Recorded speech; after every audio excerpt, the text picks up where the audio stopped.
ด่านโบเตนแข้งลูกน้ำทาชายแดนลาวจีนรถติดขนาด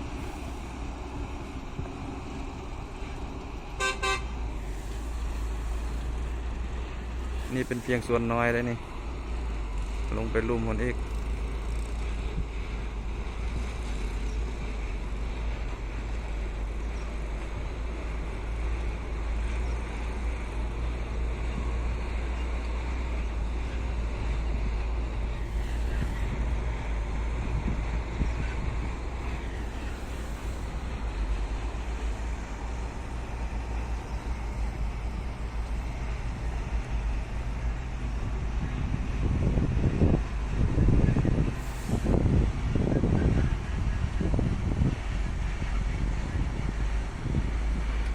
เจ้านั้นไปไว้คุณมือได้จะได้ออกมา